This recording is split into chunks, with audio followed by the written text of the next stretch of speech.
Assalamualaikum warahmatullahi wabarakatuh.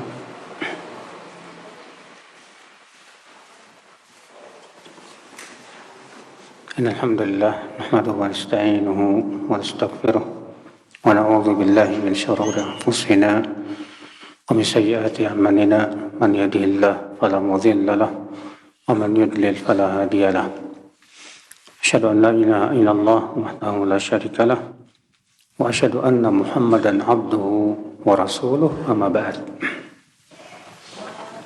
Saudara seiman, alhamdulillah kita bersyukur kepada Allah atas limpahan karunia dan nikmat yang Allah berikan kepada kita. Dan pada kesempatan hari ini insyaallah kita akan membahas tentang amal-amal di bulan Ramadan, karena itu berhubungan dengan fikih Ramadan. Apa saja amal yang agung di bulan Ramadan? Tentu yang pertama yaitu puasa. Yang kedua, sholat malam.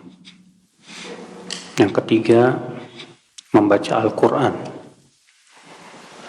Yang keempat, sedekah. Yang kelima, i'tikaf. Ya. Sekaligus mencari Lailatul Qadar. Yang keenam, zakat fitr. Nah, ini insyaallah yang akan kita bahas. Namun nanti kita akan bahas juga tentang yang berhubungan dengan adab-adab puasa. Yang pertama yaitu puasa. Dan puasa, saudaraku seiman, ada syarat, ada rukun. Adapun rukun puasa, ya, yaitu menahan diri dari segala sesuatu yang membatalkan puasa.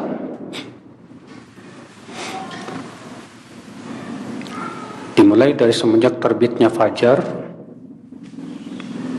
dan diakhiri dengan terbenam matahari.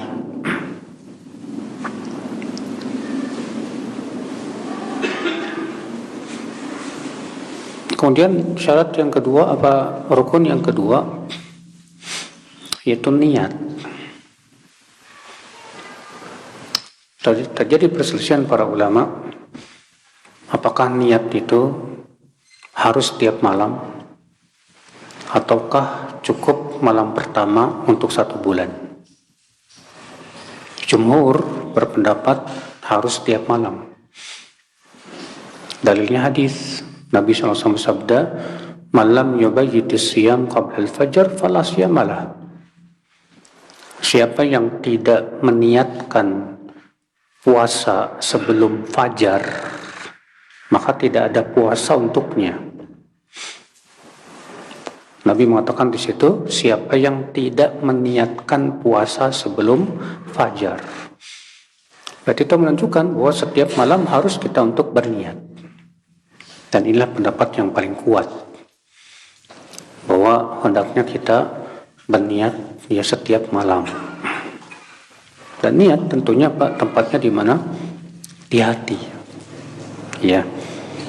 Bolehkah kita mengucapkan niat nawaitu shauma ghadin misalnya?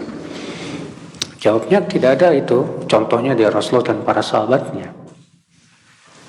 Kalau itu baik, tentu ya Rasulullah dan para sahabat sudah mendahului kepadanya, Pak. Sebagaimana disebutkan dalam kaidah yang disebutkan Ibnu Katsir, "Lau kana khairan lasabaquna ilaihi." Kalau itu baik, tentu mereka sudah mendahului kita kepadanya. Ya. Walaupun banyak juga ulama, terutama ulama-ulama terakhir mengatakan tidak apa-apa mengucapkan niat. Itu sebab mimbabi takkid saja, untuk menguatkan saja. Cuma masalahnya Pak, ibadah itu kan butuh dalil, Pak. Iya. Ikhwat Islam saudaraku seiman rahimani wa rahimakumul jami'an. Adapun syarat wajib Daripada puasa ada 6. Yang pertama yaitu muslim. Maka orang kafir tidak ada kewajiban berpuasa Ramadan. Yang kedua yaitu balik. Karena anak kecil yang belum balik tidak wajib puasa. Yang ketiga yaitu berakal. Karena anak kecil tidak ada kewajiban berpuasa. Tapi anak kecil, Pak, berusaha dilatih untuk puasa. Walaupun mereka tidak wajib. Sebagaimana dalam asar-asar disebutkan, dahulu para sahabat melatih anak-anak mereka untuk berpuasa. Dengan cara apa? Diajak main. Ya, sebagian sahabat itu ngajak main anaknya. Setiap kali mereka minta makan, diajak main lagi gitu. Sampai maghrib. Ya, jadi ngajak main anak supaya dia terlatih puasa. Mengajak main anak ya sampai supaya ia terlatih puasa, bagus, termasuk ibadah. Saudaraku seiman rahimani wa rahimakumullah jami'an. Kemudian syarat yang berapa? Yang keempat, sehat jasmani. Karena orang yang sakit tidak wajib puasa. Namun sakit itu ada 3 keadaan.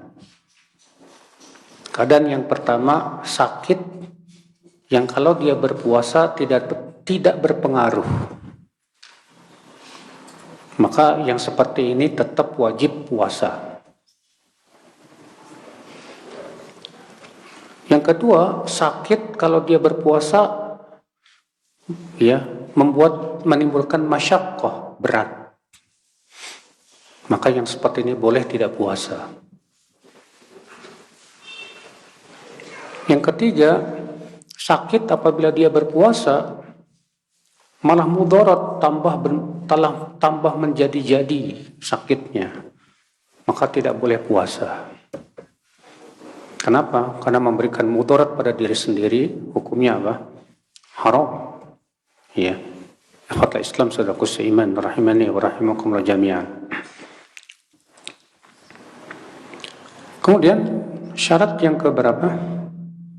Yang kelima, mukim tidak safar. Mukim tidak safar. Karena orang yang musafir dengan ijma ulama tidak wajib puasa.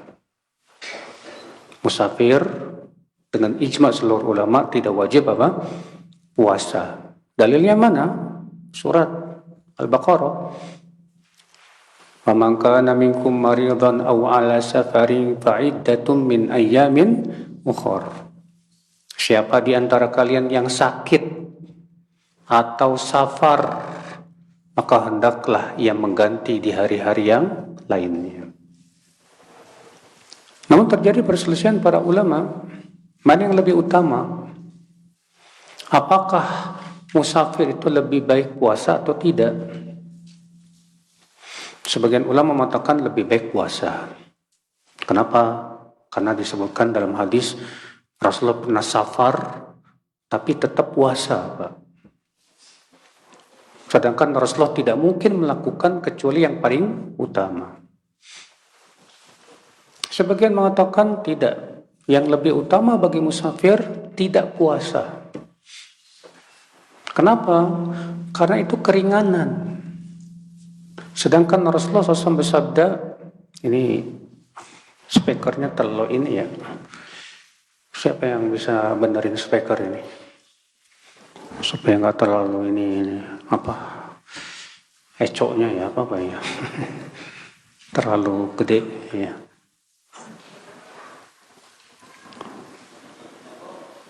Nah, sebagian ulama mengatakan bahwa musafir lebih baik tidak puasa.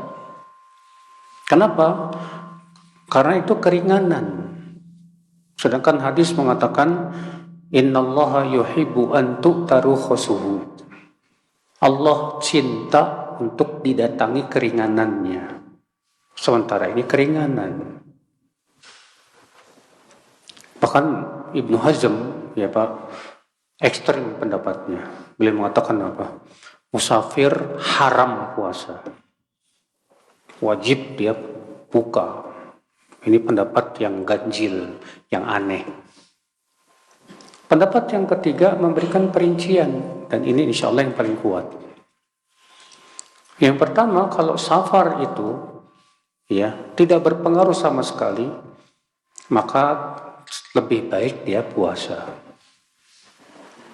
Yang kedua, kalau safar itu membuat dia berat untuk berpuasa, maka lebih baik dia berbuka. Yang ketiga, kalau safar itu memberikan mudorot untuk puasanya, maka wajib dia berbuka.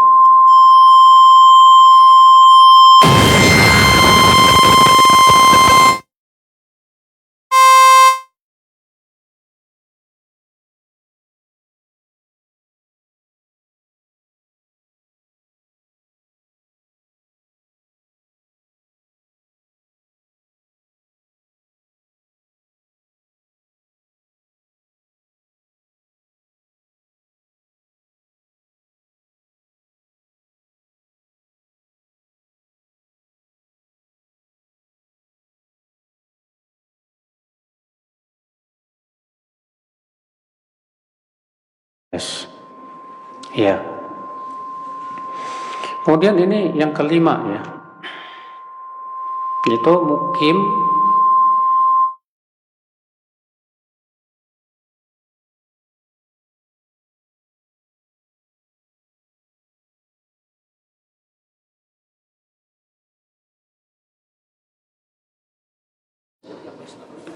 tes. Kemudian yang keenam yaitu tidak haid dan tidak nifas.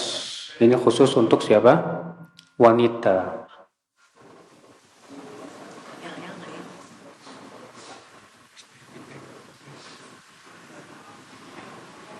Ya, ini khusus untuk wanita. Itu tidak haid dan tidak apa? Safar. Tidak nifas, maaf. Nah, ini 6 syarat wajibnya puasa. Kemudian saudaraku seiman, yang berhubungan dengan puasa, ada adab-adab yang harus kita perhatikan. Yang pertama, dianjurkan orang yang berpuasa meninggalkan hal-hal yang bisa merusak puasanya. Merusak maksudnya mengurangi pahala. Apa saja Pak? Yang pertama, perkara yang haram itu bisa merusak pahala. Rasulullah SAW sabda, "Man lam yada' qawla zur wal amala bih." Siapa yang tidak meninggalkan berkata dusta dan terus-menerus mengamalkannya, falaisa lillahi hajatun fi an yada'a ta'amahu wa syarabahu. Maka Allah tidak butuh kepada apa? Puasanya.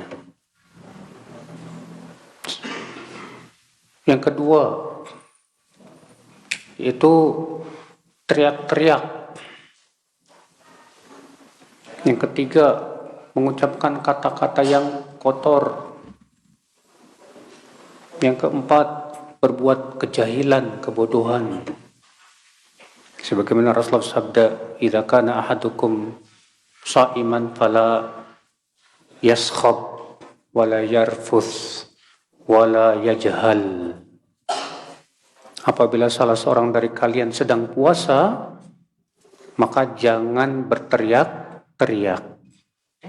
Jangan berkata kotor. Jangan berbuat bodoh.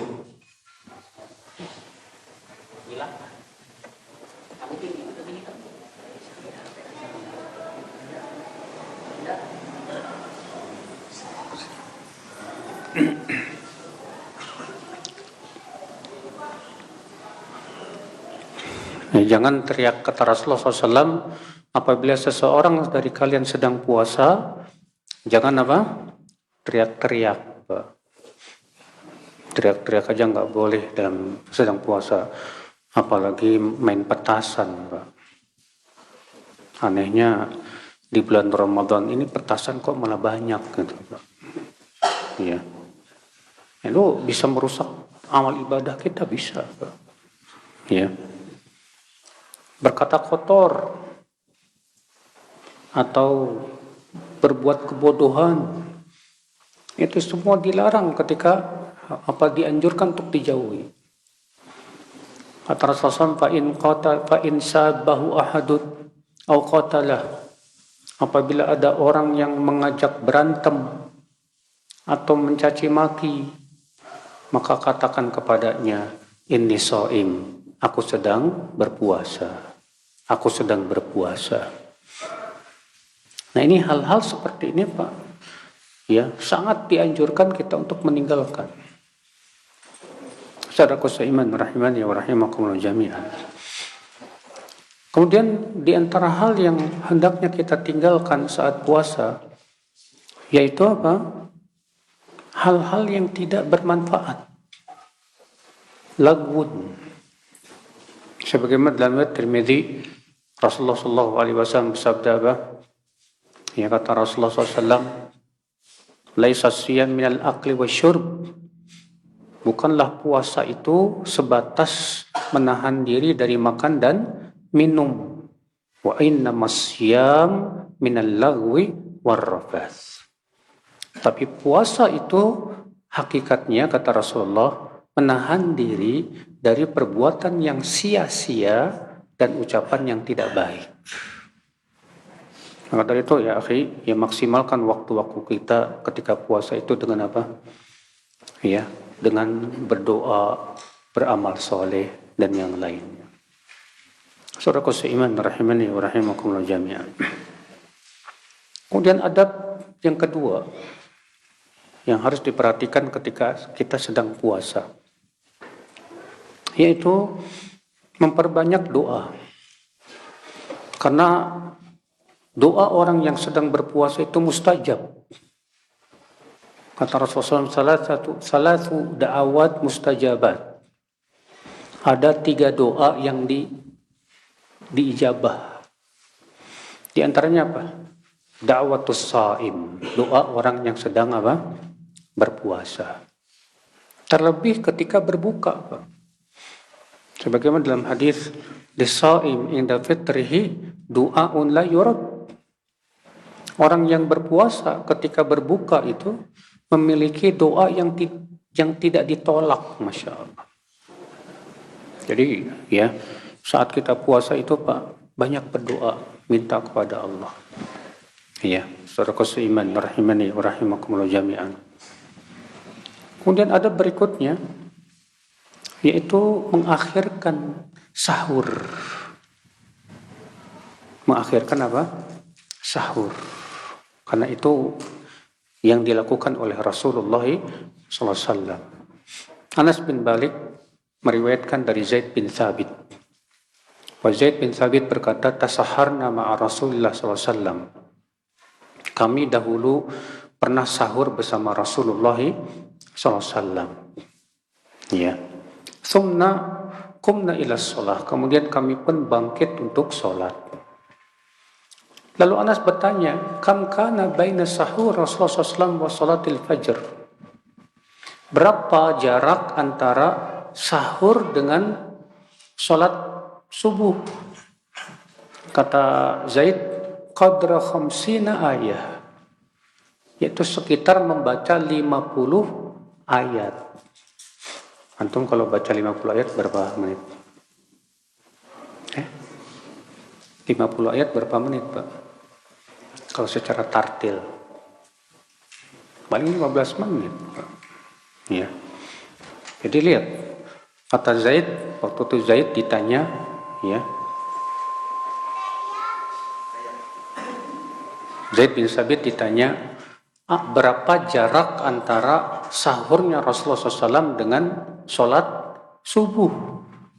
Kata Zaid, sekitar membaca 50 ayat.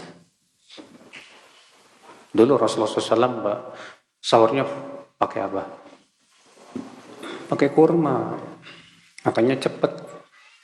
Nah kayak kita, kalau kita kan Masya Allah, kalau sahur ada nasi, ada tempe, ada segala macam. Dan hadis Zaid bin Sabit ini diambil faedah oleh sebagian ulama, ini menunjukkan boleh kita sahur bareng-bareng.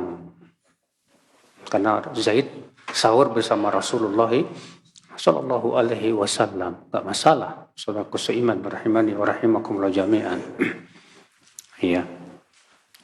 Dan sahur itu Pak, Masya Allah, keutamaannya besar ternyata Pak. Rasulullah bersabda, tasahharu fa inna fis sahuri barakah. Sahurlah karena makanan sahur itu barokah.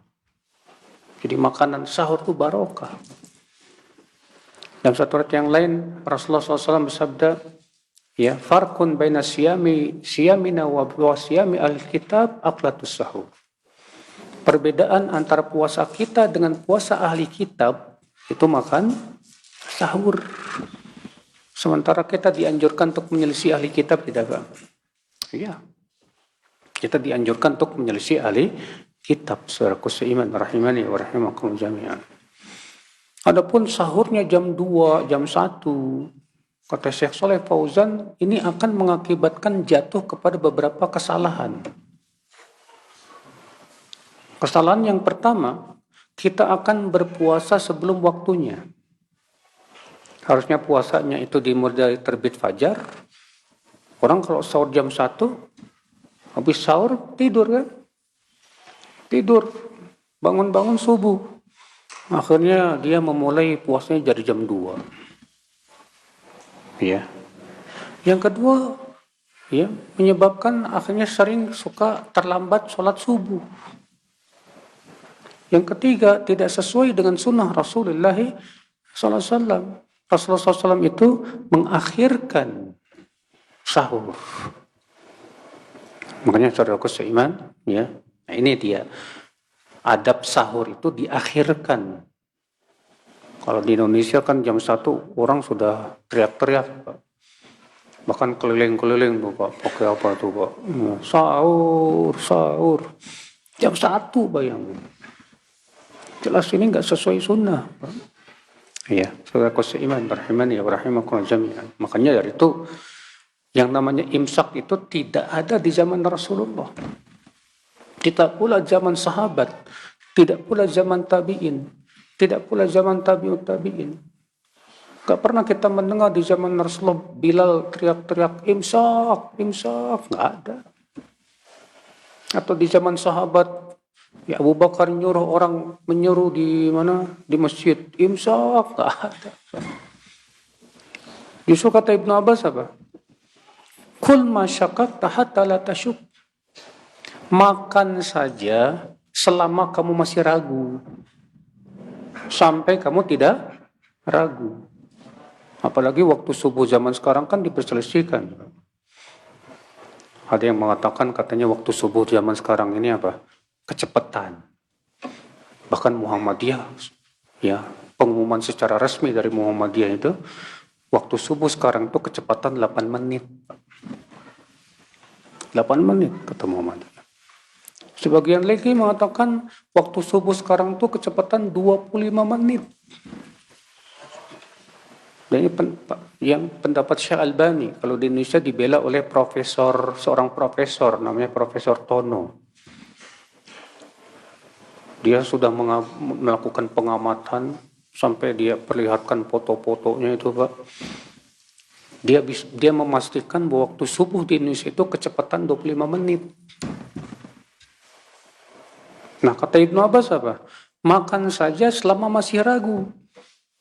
Sampai kamu tidak ragu. Berarti kalau antum masih ragu, ini subuh kecepatan apa enggak, masih boleh makan Pak. Ya. Cuma jangan depan orang Pak. Nanti orang pada bingung. Ikhwatul Islam saudaraku seiman rahimani wa rahimakumullah jami'an. Kemudian menyegerakan buka puasa. Karena buka puasa itu Pak sangat dianjurkan segera. Karena disebutkan dalam hadis Rasulullah SAW sabda, la tazalu ummati ala khair. Dalam satu ayat la yazalun nasi ala khair ma'ajal fitr. Manusia senantiasa di atas kebaikan selama mereka bergegas atau segera berbuka puasa. Dan makruh hukumnya mengakhirkan buka puasa sampai terbit bintang. Karena itu perbuatan kaum Yahudi. Orang Yahudi itu kalau puasa mereka bukanya ditunggu sampai terbit bintang-bintang. Baru mereka berbuka puasa. Itu kebiasaan Yahudi. Adapun kita umat Islam tidak boleh. Begitu melihat matahari tenggelam, segera makan. Walaupun belum terdengar azan misalnya. Tidak masalah. Saudara seiman rahimani wa rahimakumul jami'an. Nah, ini sebagian adab ya yang hendaknya kita perhatikan ketika sedang berpuasa, saudaraku seiman. Kemudian saudaraku seiman rahimani wa rahimakumul jami'an. Dalam menentukan Ramadan, hendaklah kita mengikuti keputusan pemerintah. Ingat saudaraku, dari semenjak zaman Rasul, sahabat, tabi'in, tabi'ut tabi'in, dan dari zaman ke zaman, yang berhak mengumumkan kapan puasa, kapan Idul Fitr itu adalah qadhi, pemimpin. Bukan organisasi, Pak, bukan. Makanya di zaman Rasulullah SAW lihat, baca. Ya. Para sahabat itu, mereka melihat hilal, kalau mereka sudah melihat, lapor dulu ke siapa? Ke Rasulullah. Karena Rasulullah sebagai pemimpin saat itu. Baru kemudian Rasulullah yang mengumumkan. Ya. Demikian di zaman Abu Bakar, Umar, Uthman, Ali. Demikian dari zaman ke zaman. Itu hak pemerintah, bukan hak organisasi. Organisasi tidak punya hak dia untuk menentukan sendiri kapan ini, kapan nggak boleh. Ya. Rasulullah bersabda apa? As-sawmu yawma tasumun, wal fitru yawma tuftirun, wal adha yawma tudahun. Rawahu Tirmidzi. Puasa itu di hari kalian semua berpuasa. Beridul Fitr itu di hari kalian semua beridul Fitr. Beridul Adha di hari kalian semua beridul Adha. Apa kata Imam Tirmidzi setelah meriwayatkan hadis ini? Wa fassara ba'du ahli ilmi hadzal hadis anna as-shaum wal fitr ma'al jamaah. Sebagian ahli ilmu menafsirkan hadis ini. Mereka berkata, bahwa puasa dan beridul fitri itu harus bersama jamaah, pemimpin. Nggak boleh sendiri-sendiri, Pak. Nggak boleh, ya. Ini organisasi ini punya menentukan sendiri yang ini. Sampai kalau seperti itu, sampai kiamat pun nggak bakalan pernah bersatu kaum muslimin. Abada, saudaraku seiman, rahimani wa rahimakumul jami'an.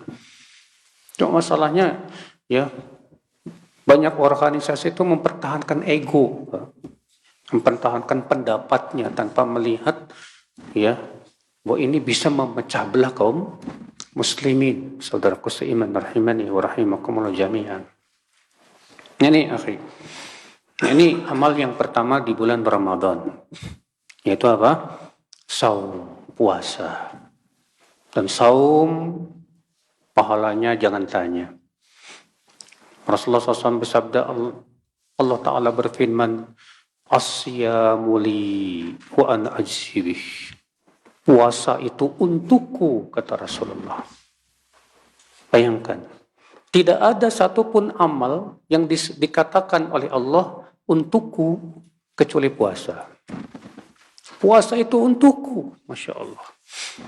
Wa ana ajzibih, dan aku yang langsung memberi pahala kepadanya. Wal hasanatu bi asyri amsalihha, dan setiap kebaikan itu ditulis 10 kali lipat.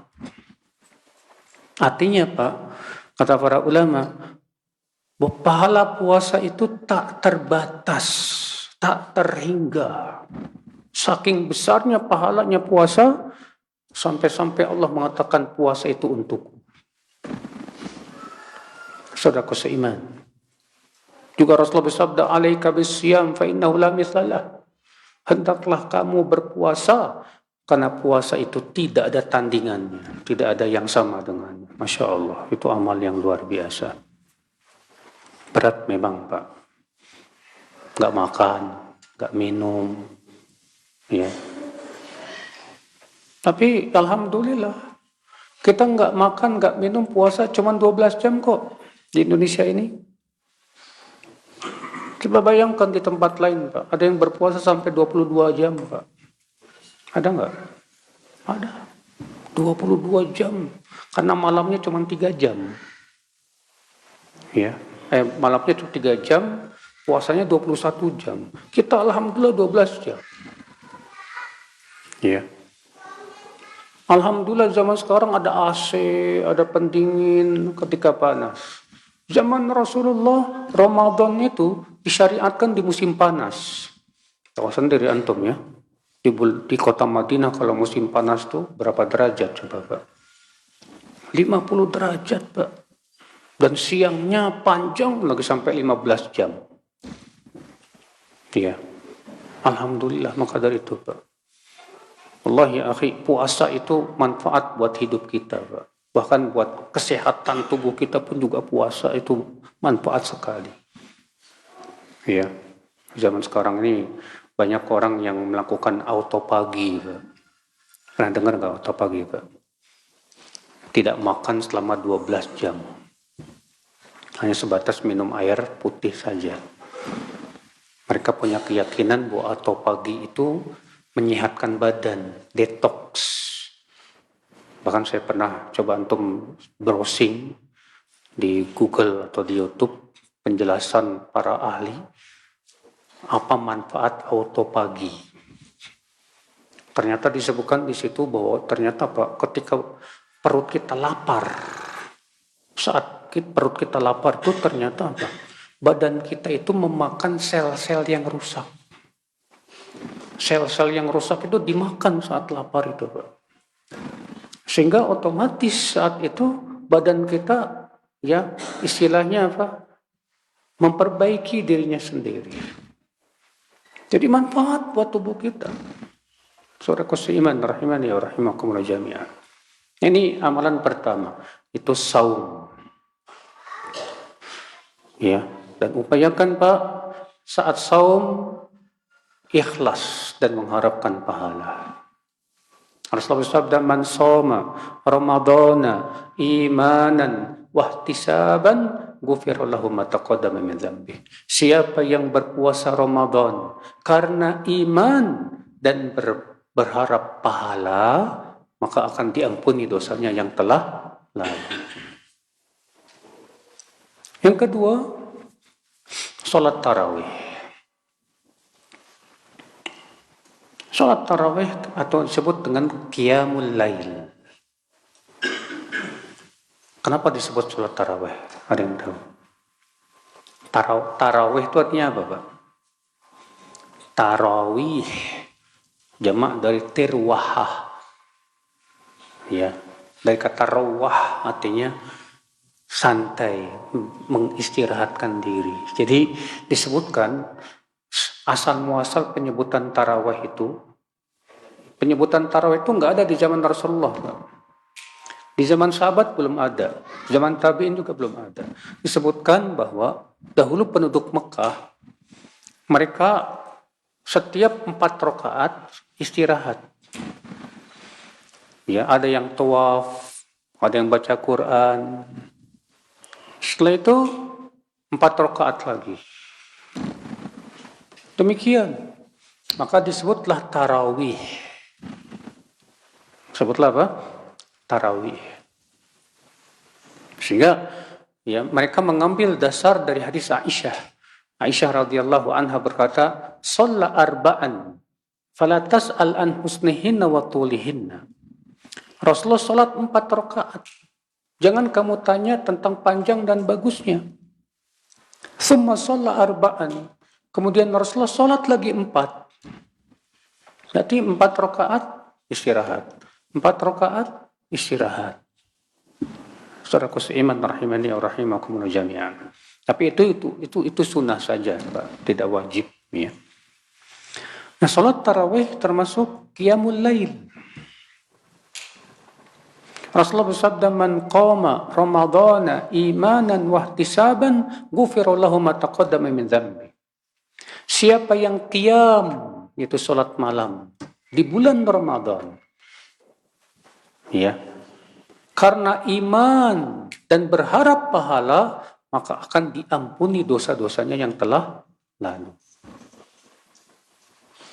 Akhi, salat tarawih berjamaah itu pernah dilakukan oleh Rasulullah SAW 3 malam. Salat tarawih berjamaah pernah dilakukan oleh Rasulullah waktu hidupnya berapa? 3 malam.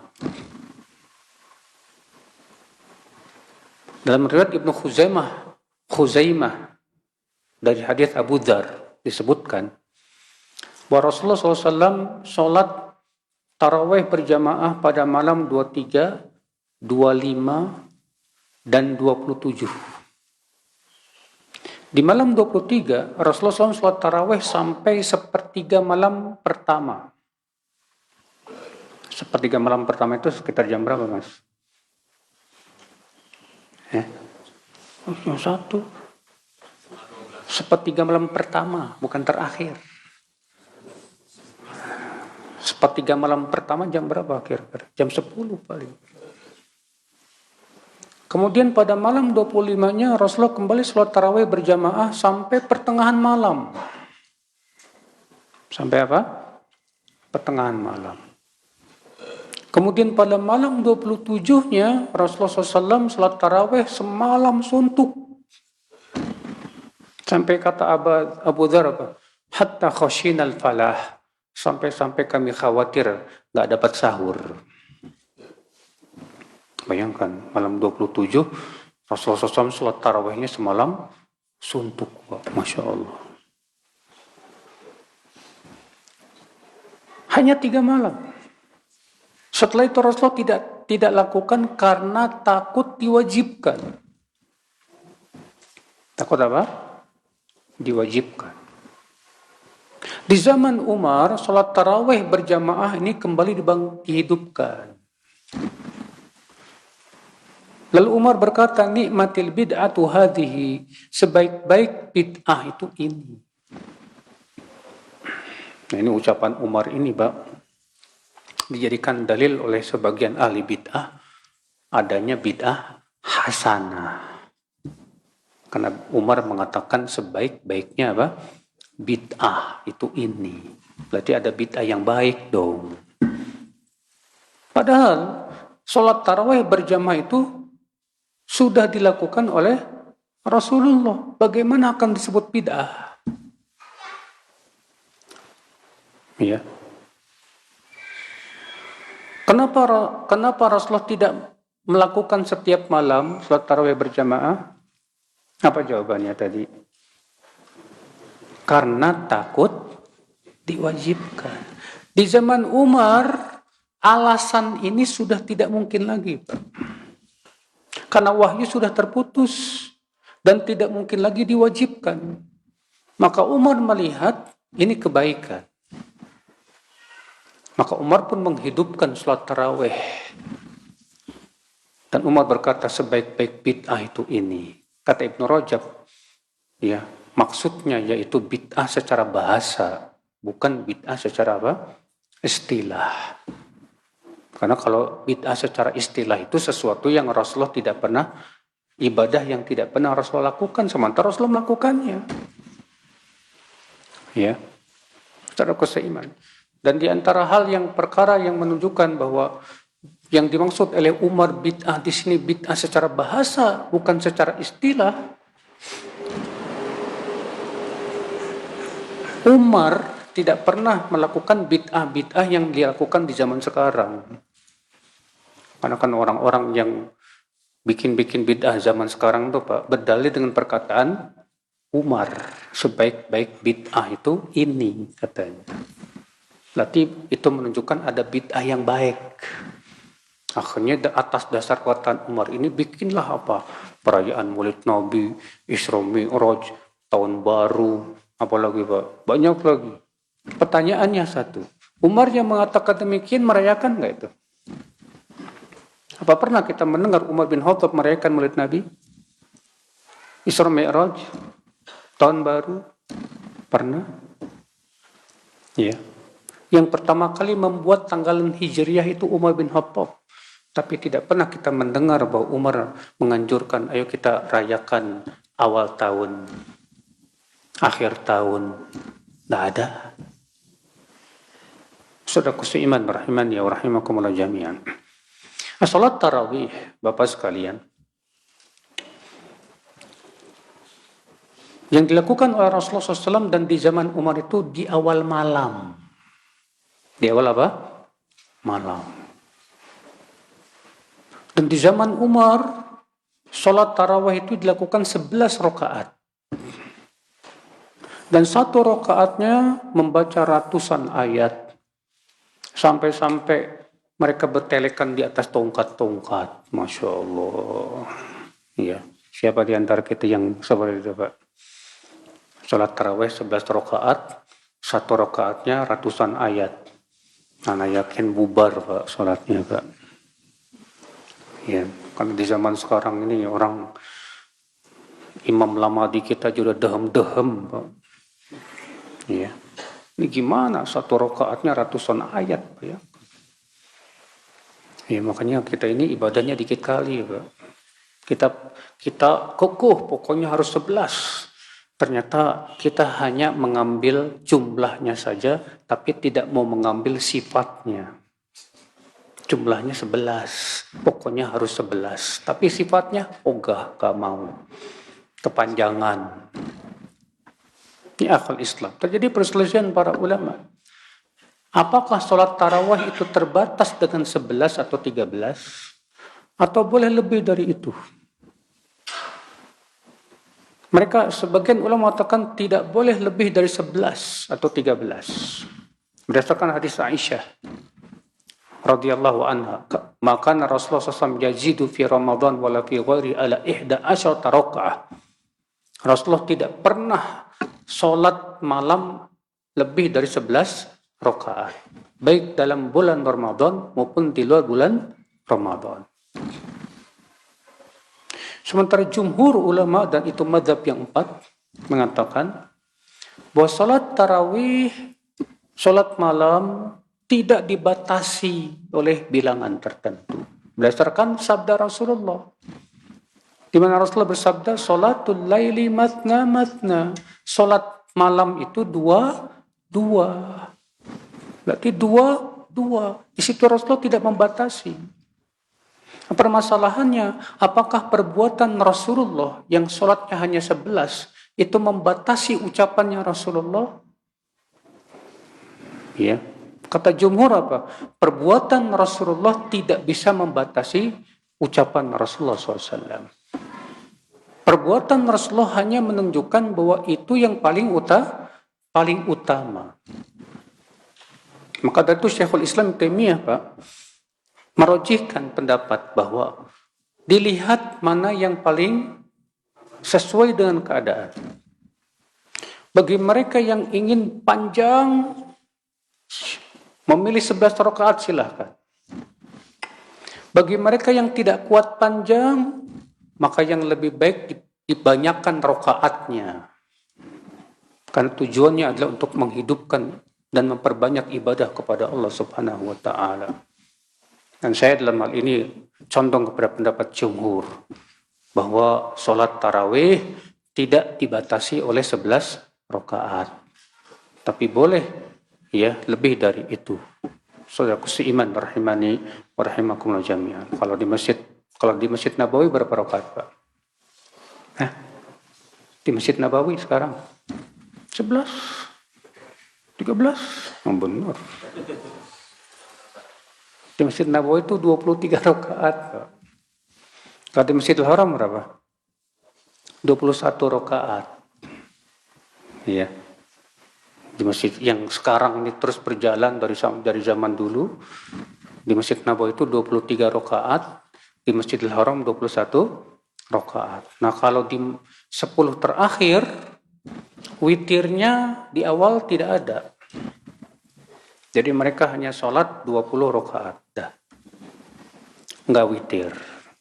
Jam 1 lanjut lagi 11 dengan witir. Jadi jumlahnya semuanya berapa? 31 di Mekah, 33 di Madinah. Masya Allah. Siapa di antara kita yang mampu? Kalau di Indonesia enggak. Yang ada di Indonesia itu Pak, gelombang pertama sama gelombang kedua. Ya. Tarawih pertama ada witirnya, tarawih kedua nanti habis malam ada witirnya. Ya itu enggak sesuai, Pak. Ya. Makanya kalau antum misalnya, Pak,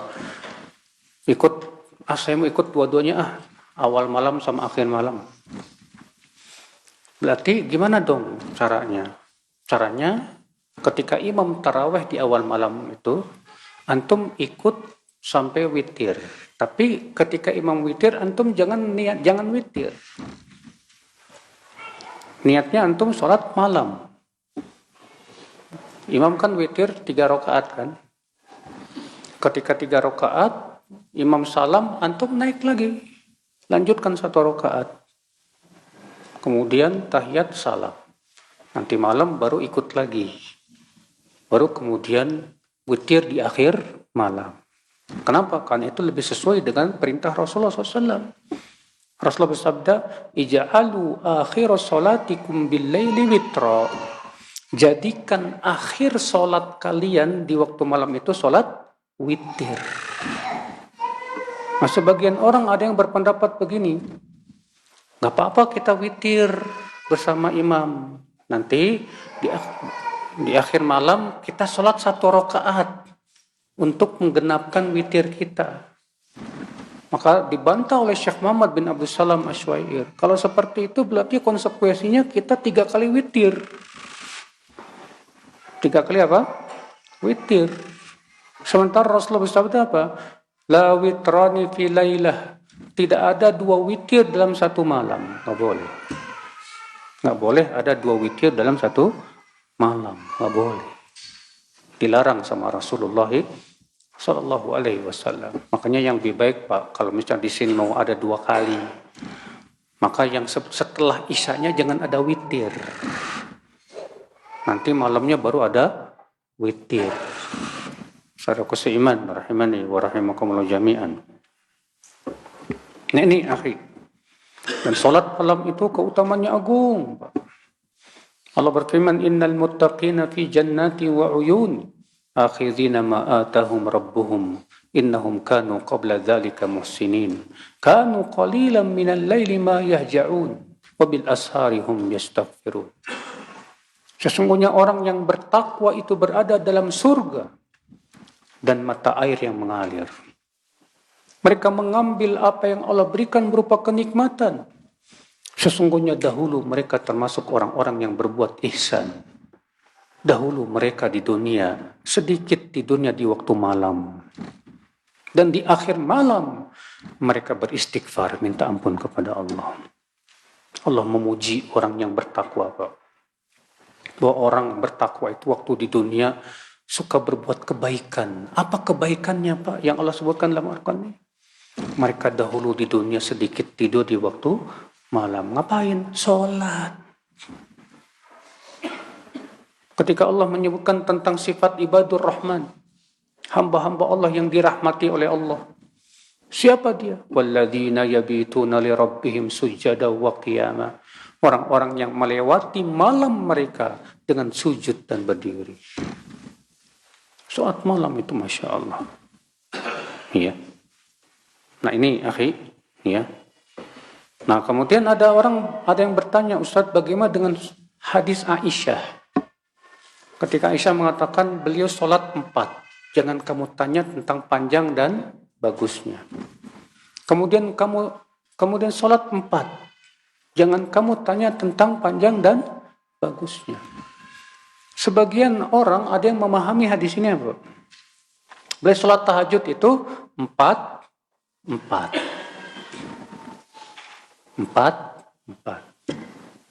Kita jawab, hadis Aisyah ini tidak bertabrakan dengan hadis lain yang Rasulullah bersabda, sholatul laili matna.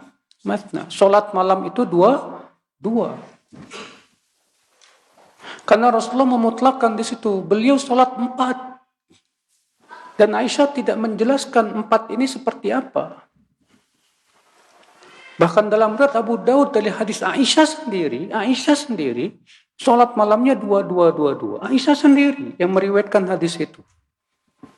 Dan perawi hadis lebih paham tentang apa yang ia riwayatkan, Pak. Makanya di zaman sekarang ada ormas yang memahami 4 di sini adalah 4 rakaat terus secara langsung, sekali salam di akhirnya. Kita katakan ini tidak melihat dalil yang lain harusnya. Bahkan Aisyah sendiri yang meriwayatkan 4, prakteknya ternyata beliau sholat tahajudnya 2. Saudara seiman rahimani wa rahimakumullah jami'an. Jadi yang dimaksud dengan 4 apa? Yaitu sebenarnya disebutkan dalam kitab Tauhidul Ahkam. Yang dimaksud dengan 4 di sini 2 rakaat salam langsung berdiri, 2 rakaat salam istirahat. Kemudian 2 rakaat lagi salam langsung berdiri, 2 rakaat salam istirahat. Sehingga tidak bertabrakan dengan hadis yang menyebutkan bahwa sholat malam itu 2. Saudara seiman rahimani wa rahimakumullah jami'an. Nah ini ya akhi, amalan yang kedua. Apa itu? Sholat tarawih. Subhanallah Pak, di masyarakat kita ini Pak, di awal malam sholat tarawih itu membeludak Pak. Tapi pas pertengahan Ramadan, itu yang sholat tarawihnya tinggal setengah Pak. Di akhir Ramadan, masjid kosong. Yang penuh di mana? Mall. Allah. Di zaman Rasul, semakin mendekati akhir, semakin bersungguh-sungguh. Sementara kita semakin mendekati akhir, semakin melempem. Itu musibah ya, musibah. Saudara seiman rahimani wa rahimakumullah jami'an. Baik, amal yang ketiga yang bisa kita amalkan di bulan Ramadan yaitu membaca Al-Qur'anul Karim. Ini perbuatan Rasulullah dan para sahabatnya dan salafus saleh. Ibnu Abbas berkata, kana Rasulullah SAW ajwadan nas wa kana ajwadu ma yakunu fi Ramadan hina yalqahu Jibril. Wa kana yalqahu fi kulli lailatin min Ramadan fayudarisuhul Qur'an. Adalah Rasulullah SAW manusia yang paling dermawan dan beliau lebih dermawan lagi di bulan Ramadan saat bertemu dengan Jibril. Dan beliau bertemu dengan Jibril setiap malam bulan Ramadan untuk tadarus Al-Quran, mempelajari Al-Quran. Rupanya Rasulullah SAW setiap bulan Ramadan malamnya digunakan untuk mudarasatul Quran bersama malaikat Jibril. Ya.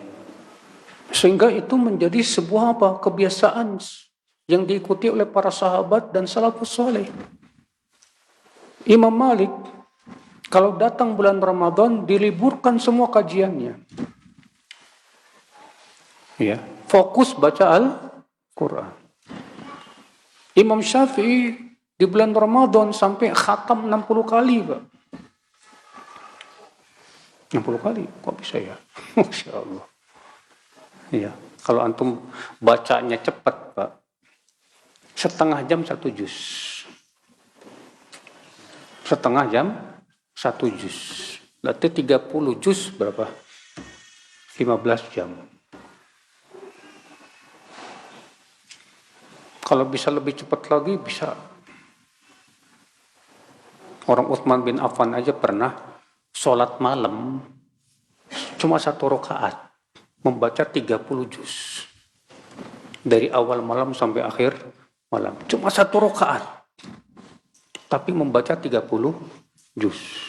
Dan itu dilakukan oleh sebagian salafus saleh juga. Iya.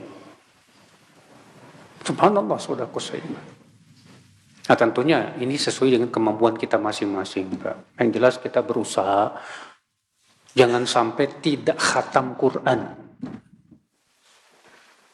Orang yang di bulan Ramadan tidak khatam Quran itu aib. Menunjukkan dia nggak punya kesungguhan. Usahakan, setidaknya sekali lah khatam di bulan Ramadan. Masa nggak bisa sih? 1 hari 1 juz. 1 juz itu mudah, Pak. Ya. Antum habis sholat subuh 2 lembar. Habis sholat zuhur 2 lembar. Habis sholat asar 2 lembar. Habis sholat isya 2 lembar. Habis maghrib 2 lembar. Habis tarawih 2 lembar. 1 juz. Kalau bisa 2 juz sehari. Jadi bisa khatam 2 kali. Kalau bisa lagi 3 juz per hari. Usahakan, Pak. Karena sangat dianjurkan banyak-banyak baca Quran di bulan apa? Ramadan. Ya. Mana yang lebih utama, Ustaz? Memperbanyak khatam atau membaca Quran dengan tadabbur? Memang pada asalnya, Pak, membaca Quran dengan tadabbur itu lebih baik. Karena Allah menyuruh kita untuk mentadabburi Al-Quran. Allah berfirman, afala yatadabbaruna al-Quran. Ya. Tapi kalau kita bisa ada waktu untuk memperbanyak khatam Quran, ada waktu untuk mentadabburi Al-Quran, bagus. Sehingga kita mengumpulkan 2 kebaikan, saudaraku seiman. Makanya Pak, kita harus punya target. Antum targetnya Ramadan ini mau khatam berapa juz? Hah? Harus ada target tuh. Bisnis aja antum harus ada target. Target saya, omzet saya, ya bulan depan harus sekian. Gimana caranya supaya omzet bisnis saya bisa dapat sekian? Berarti saya harus melakukan ini, itu, trik-trik bisnis dan yang lainnya kan. Demikian pula Ramadan kali ini target saya harus khatam 5 juz. Berarti kalau 5 juz per hari berapa? Hitung. Kemudian kita pikirkan, ya kapan kita bisa baca Quran. Di situ harus ada kesungguhan, saudaraku seiman. Ya akhi, fokus baca Quran. HP-nya matiin dulu deh. Gak rugi kan HP-nya dimatiin sebulan? Ya. Ya gimana, Ustaz? Saya kan bisnisnya di HP, Ustaz. Ya terserah, itu nggak masalah. Yang jelas jangan sampai lalai, Pak, dari membaca Al-Quran. Ya. Rasulullah sabda, man qara al-Quran, siapa yang membaca Al-Quran, falahu bi kulli harf hasanah wal hasanatu bi asyri amsalihha. Siapa yang membaca Al-Quran, setiap hurufnya itu 1 kebaikan sama dengan 10 kali lipat. Aku tidak katakan alif lam mim 1 huruf, tapi alif 1 huruf, lam 1 huruf, mim 1 huruf. Berarti kalau cuma baca alif lam mim berapa dapat? 30. Zalikal kitabu la raiba fi hudal lil muttaqin. Berapa itu, Pak? Hitung aja sendiri. Tapi kita beramal soleh jangan hitungan, Pak. Kadang kita ngitung pakai kalkulator berapa ini. Udah banyak, ada, cukuplah.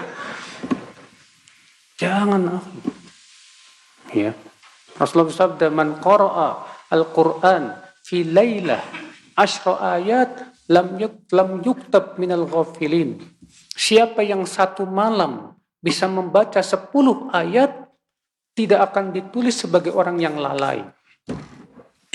Wa man qara'a mi'at ayah fi lailah, dan siapa yang bisa membaca 100 ayat dalam 1 malam, kutiba minal qanitin, maka dia akan ditulis sebagai orang yang qanit, yang tunduk dan patuh.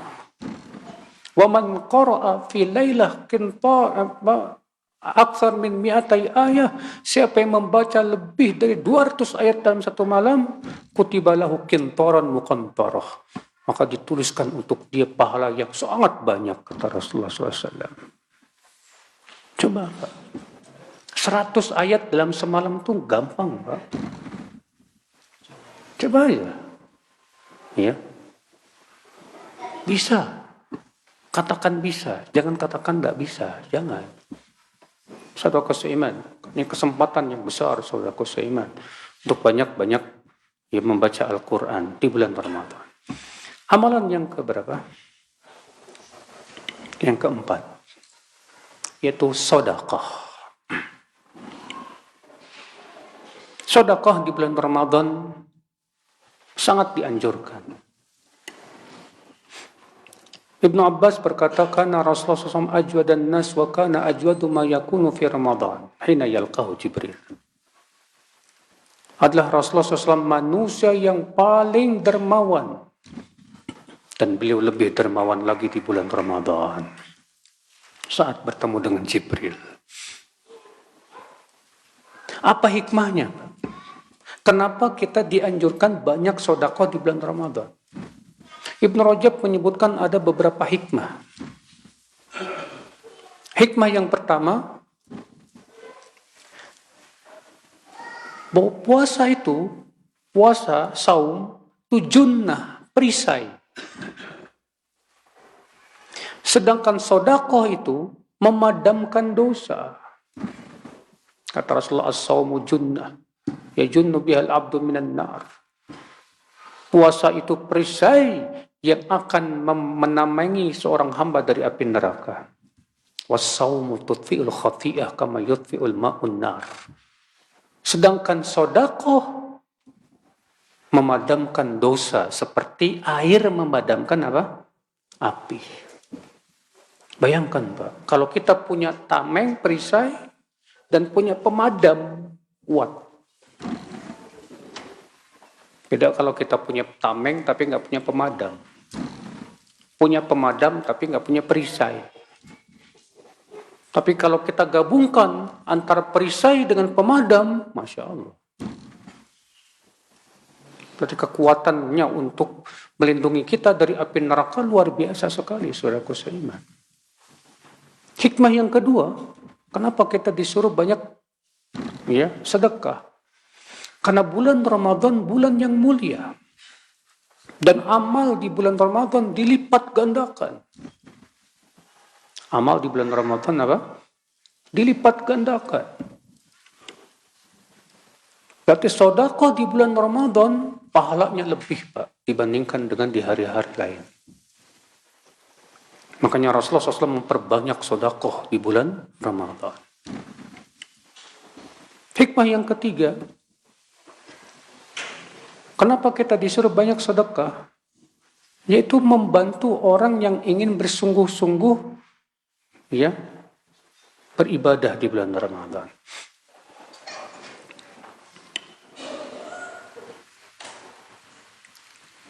Kadang ada orang yang dia ini ingin bersungguh-sungguh bulan Ramadan, Pak. Tapi kalau dia nggak pergi ke pasar, nggak bisa makan hari itu.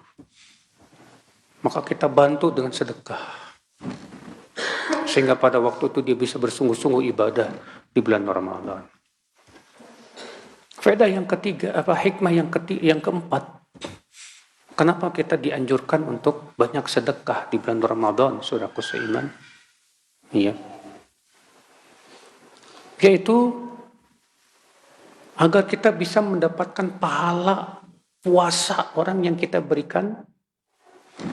Sebut dalam hadis, man fattara sha'iman, siapa yang memberikan makanan buka puasa untuk orang yang berbuka, maka dia akan mendapatkan seperti pahala puasa orang tersebut tanpa dikurangi dari pahalanya sama sekali. Masya Allah. Hikmah yang kelima, kenapa kita disuruh sedekah? Karena pintu kebaikan ada 3. Pintu kebaikan ada 3. Yang pertama, sholat malam. Yang kedua, puasa. Yang ketiga, sedekah. Bapak tahu nggak, Pak? Kebaikan yang sangat banyak itu ternyata pintunya cuma 3, Pak. Sebagian dalam hadis surat Tirmidzi dari hadis Mu'adz bin Jabal, Rasul bersabda, "Ala ukhbiruka bi abwabil khair?" Maukah aku beritahu kepadamu, hai Mu'adz, tentang pintu-pintu kebaikan? Mau, hai Rasulullah. Apa itu? Kata Rasulullah apa? Puasa, sedekah, dan sholat malam. Nah, di bulan Ramadan, siangnya kita puasa, malamnya sholat malam, ditambah sedekah. Berarti terkumpul pada kita apa? 3 pintu kebaikan. Kalau sudah terkumpul pada kita 3 pintu kebaikan, berarti apa, Pak? Terbuka semua kebaikan untuk kita. Masya Allah. Luar biasa. Hikmah yang ke-6. Kenapa kita disuruh banyak sedekah di bulan Ramadan? Karena disebutkan dalam hadis, inna fil jannah ghurafan. Di surga itu ada kamar-kamar yang luar biasa, yang sangat istimewa. Yuradhuhuruha min butuniha wa butunuha min zuhuriha. Yang terlihat bagian dalamnya dari luarnya, bagian luarnya terlihat dari dalamnya, bagaimana hanya Allah yang tahu. Yang jelas ini kamar istimewa sekali, Pak.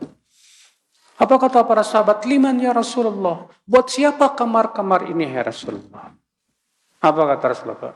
Liman at'amat ta'am wa adamas siyam wa shalla bil laili wan nasu diyam. Buat orang yang suka memberi makan, suka puasa, dan sholat di waktu malam. Di bulan Ramadan, puasa kita, alhamdulillah. Malamnya, sholat malam, tarawih. Tinggal 1, sedekah, memberi makan.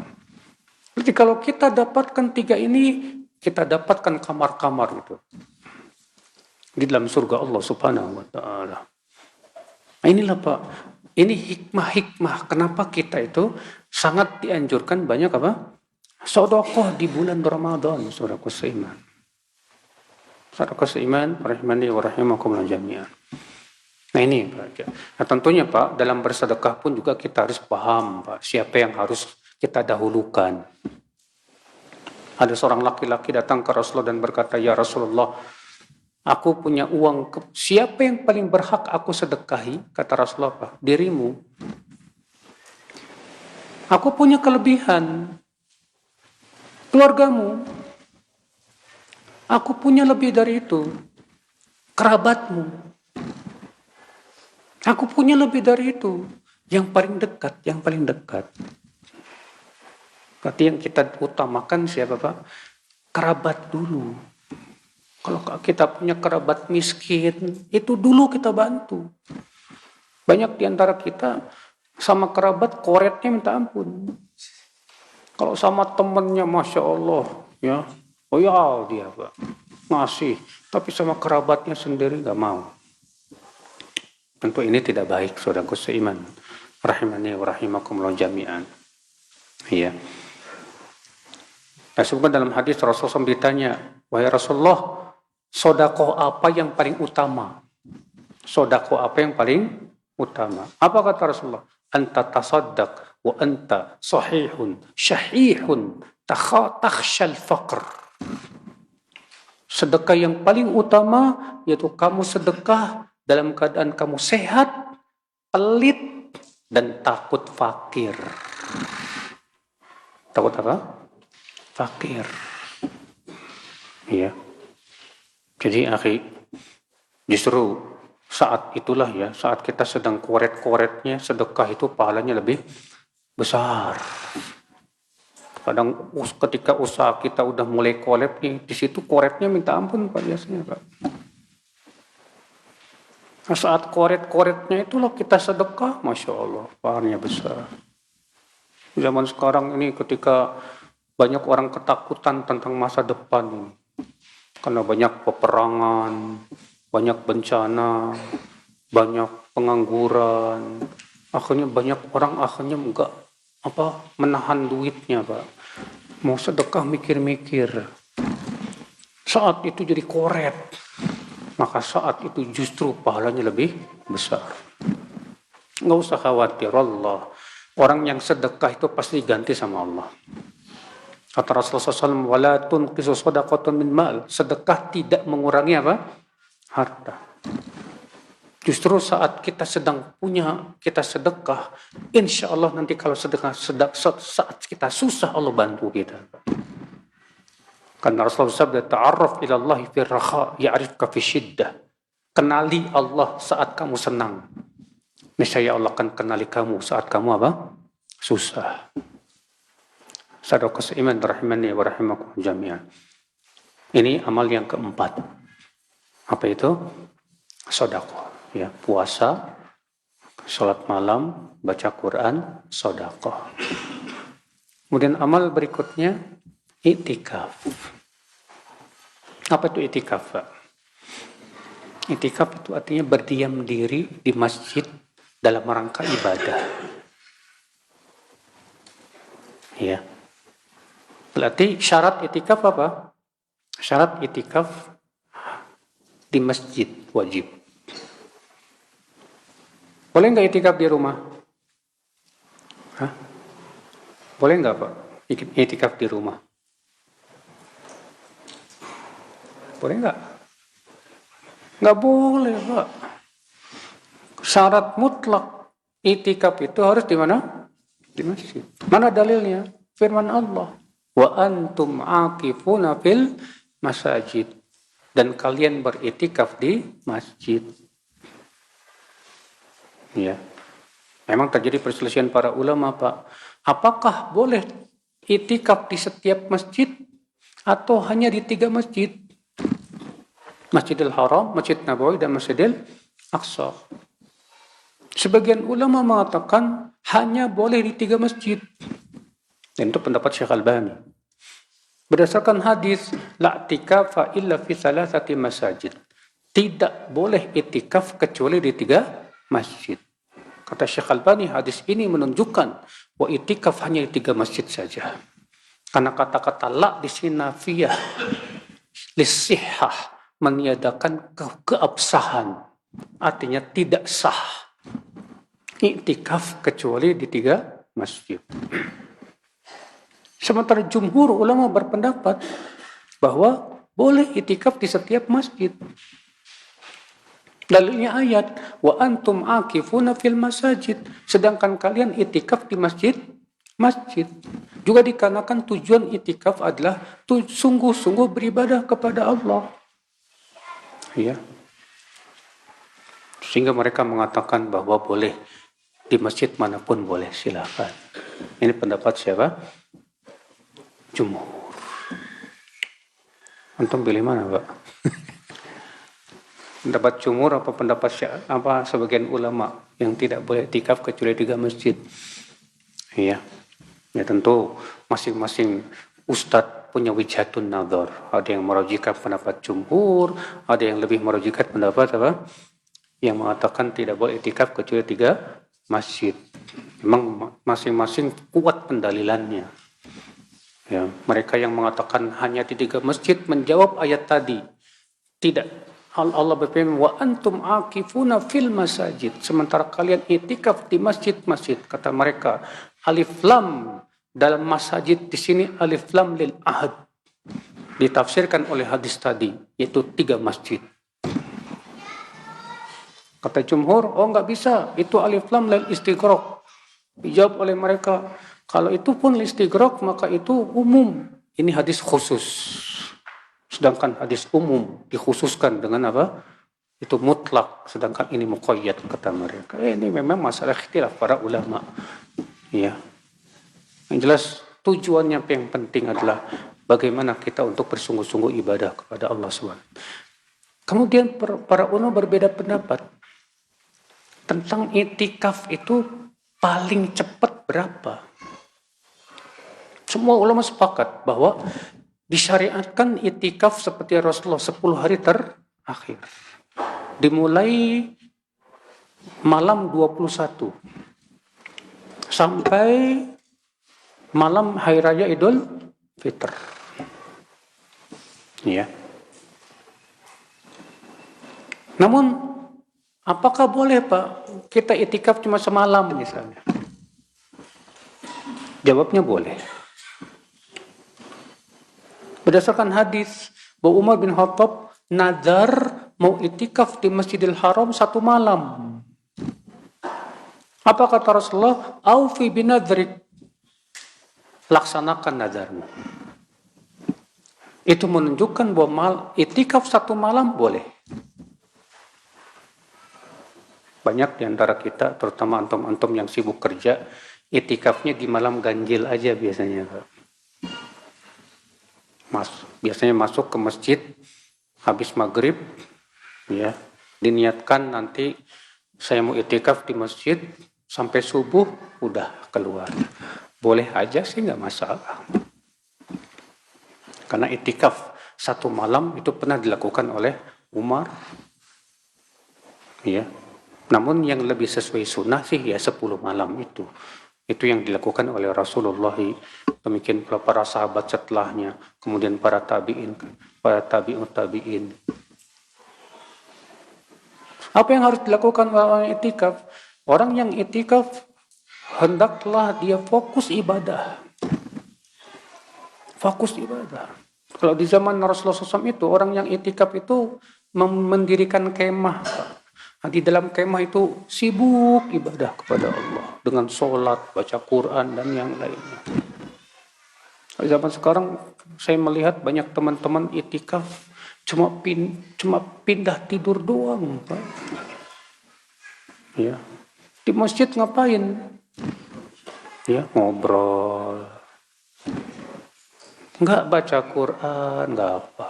Malamnya apa? Tidur. Lah ini mah bukan itikaf namanya, Pak. Pindah tempat namanya. Itikaf itu artinya kita berdiam di masjid dalam rangka sungguh-sungguh ibadah kepada Allah Subhanahu wa taala. Itu tujuan saudaraku seiman, rahimani wa rahimakum jami'an. Iya. Bahkan sebagian saya lihat kalau itikaf itu sebagian teman-teman bahkan ada yang ngopi bareng di masjid, Pak. Ngobrol-ngobrol, ketawa-ketiwi. Ini itikaf apaan? Masih itikaf kayak gitu? Ya, ini kan itikaf modern, Ustaz. Masa ada itikaf modern, Mas? Itikaf harus sesuai dengan seperti Rasulullah sallallahu alaihi wasallam, ya akhal Islam. Ini ya, ini itikaf, Pak. Ya. Dan syarat itikaf tidak boleh keluar dari masjid tanpa udzur. Dan tidak boleh bersetubuh dengan istri. Rasulullah Allah berfirman, "Wala tubashiruhunna wa antum aqifuna fil masajid." Dan jangan kalian mensetubuhi istri-istri kalian sementara kalian sedang itikaf di mana? Di masjid. Saudara seiman. Kemudian amal terakhir yaitu zakat fitr. Zakat fitr Allah syariatkan untuk apa, Pak? Kata Ibnu Abbas, faradallahu zakat al-fitr tuhratan lis-shaim wa tu'matan lil masakin. Allah mewajibkan zakat fitr itu tujuannya untuk apa? Mensucikan puasa orang yang berpuasa dari perbuatan sia-sia dan kata-kata yang tidak baik. Dan sebagai makanan untuk orang miskin. Masya Allah. Rupanya Pak, zakat fitr itu sebagai apa? Penggugur kekurangan puasa kita. Saat puasa mungkin kita melakukan perbuatan lagun sia-sia. Saat puasa mungkin kita mengucapkan kata-kata yang tidak baik. Ternyata kata Ibnu Abbas, zakat fitr itu tuhratan lis-shaim minal lagwi war rafath. Itu mensucikan orang yang berpuasa dari perbuatan yang sia-sia dan ucapan-ucapan yang tidak baik. Masya Allah, luar biasa sekali saudaraku seiman. Rahimani wa rahimakum jami'an. Dari itulah ya akhwal Islam, ya.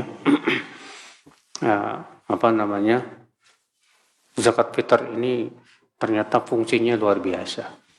Dan zakat fitr wajib atas setiap muslim.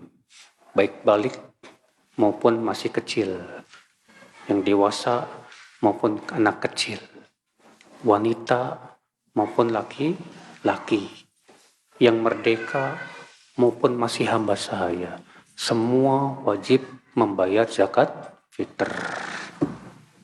Ya, berapa dikeluarkan? Yaitu 1 so'.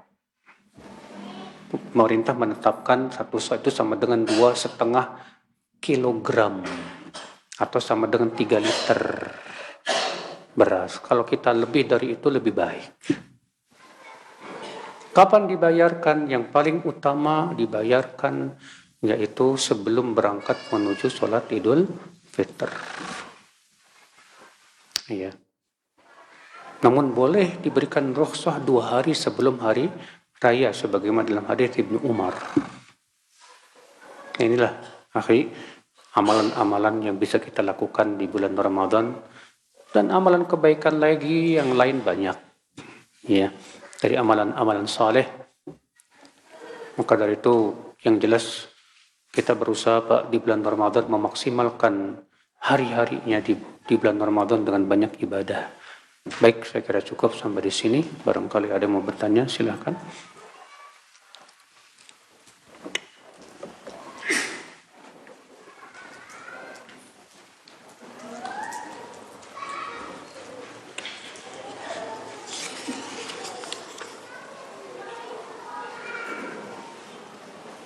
Saya mendengar bahwa sholat taraweh berjamaah di masjid setara dengan sholat malam semalam suntuk. Betul.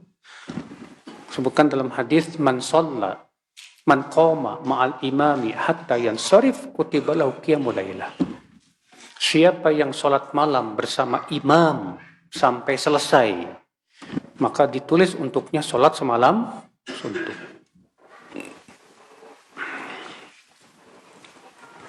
Jika saat itikaf sudah mengikuti sholat tarawih ba'da isya, mana yang lebih utama Ustadz? Mengikuti sholat malam lagi tanpa witir atau tetap melanjutkan ibadah lain dengan seperti membaca Quran?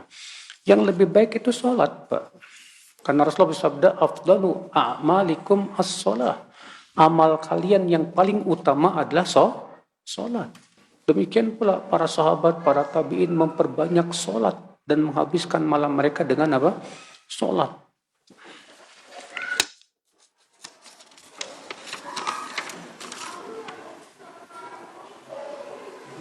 Mengapa kita lebih memilih 11 rakaat, Ustadz? Padahal di Mekah, di Madinah lebih dari itu. Mengapa kita lebih memilih 11 rakaat? Ya, kebanyakan kita karena mengikuti perbuatan Rasulullah SAW. Ya, karena Rasulullah tidak pernah lebih dari 11 rakaat. Cuman ya itu tadi Pak, kebanyakan kita hanya sebatas memilih jumlahnya. Tapi tidak mau ngikutin sifatnya. Itu yang jadi masalah. Ya.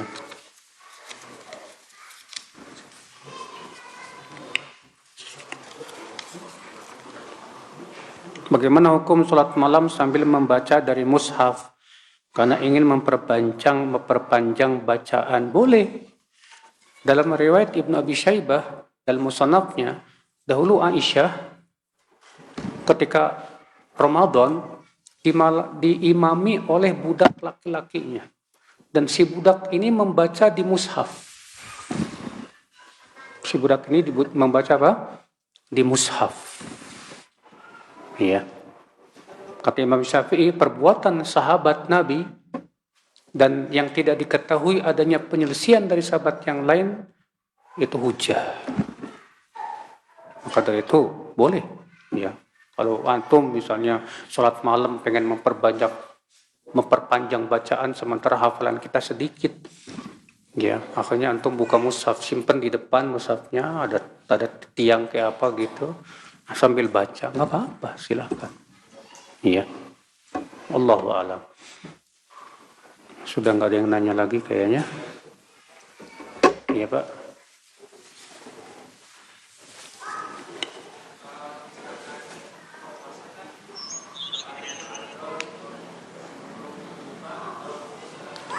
Kurang kenceng Pak.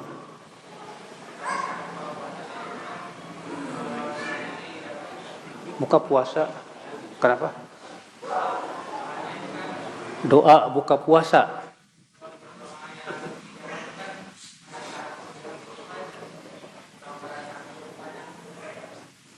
Maksudnya doa yang dari Rasulullah SAW begitu.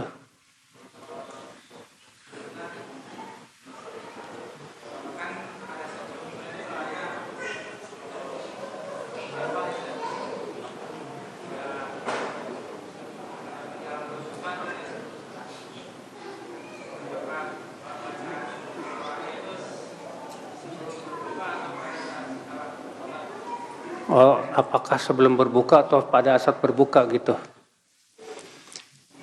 Pak, memang ada dalil hadis Rasulullah SAW mengucapkan zahabat doma wabtallatil uruq wa thabatal ajru insyaallah.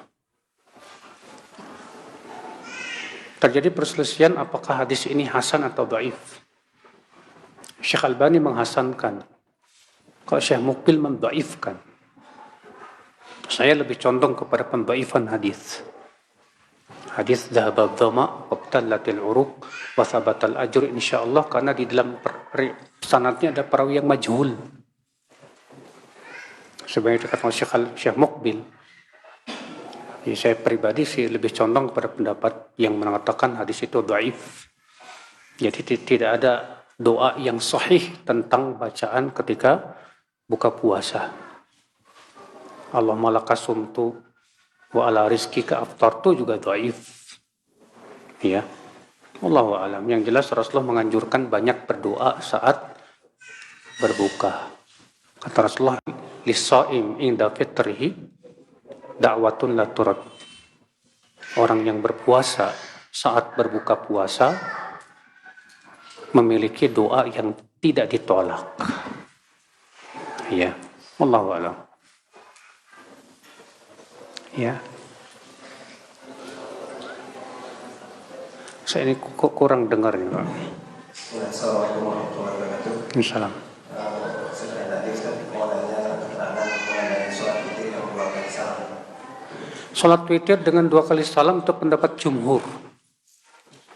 Jumhur membolehkan witir dengan 2 kali salam, 2, 1. Ya. Walaupun memang riwayat yang menyebutkan bahwa Rasulullah SAW itu 3 rakaat dengan sekali salam.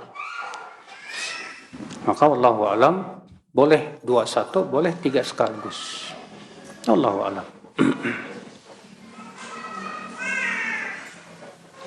Masih ada yang tanya? Silakan. Mengenai orang yang safar, apakah dia perlu sahur dulu baru bisa dia berbuka atau dari awal? Ya. Orang yang safar, apakah dia apa? Sahur dulu tetap. Kasih Pak.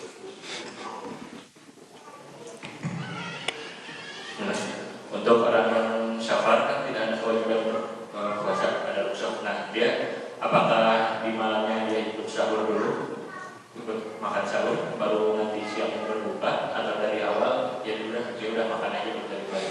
Oh, dia sudah ada niat mau safar. Nah, ketika rencana safarnya jam 12 siang misalnya. Apakah kita puasa dulu? Iya. Sebaiknya kita sahur dan niatkan puasa. Karena kita tidak tahu, barangkali tidak jadi. Bisa jadi ada sesuatu yang membuat kita tidak jadi untuk pergi. Tetap kita sahur dulu, puasa. Baru setelah berangkat, antum mau buka, terserah. Barangkali antum di perjalanan, gak usah bukalah. Ya, saya kuat kok. Alhamdulillah. Ya, silakan. Assalamualaikum warahmatullahi wabarakatuh. Salam.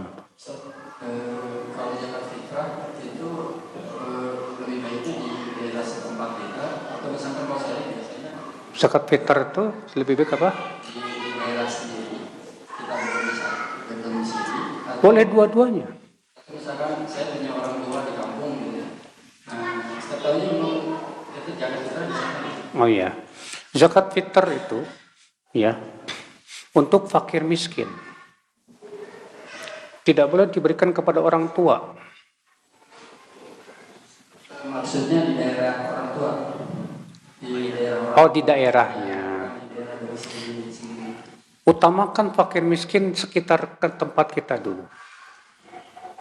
sebagaimana dalam hadis ya Mu'adz bin Jabal, fa inhum ata'uka lidzalik fa'alimhum anna Allah iftarada 'alaihim shadaqah tu'khadhu min aghniyaihim faturaddu 'ala fuqaraihim.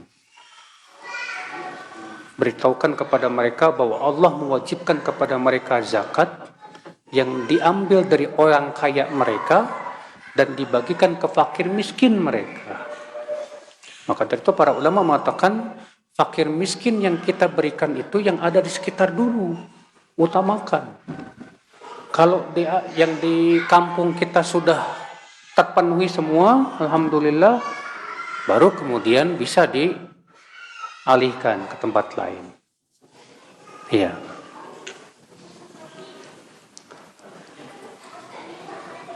Baik, sepertinya sudah tidak lagi yang bertanya, kita tutup. Subhanakallah bihamdik. Asyhadu an la ilaha illa anta astaghfiruka wa atubu ilaik.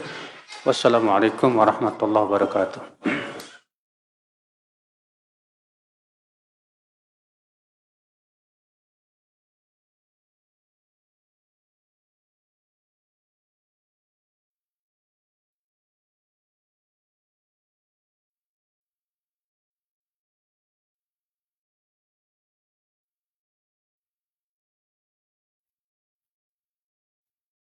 Simak Radio Raja Bogor 100.1 FM.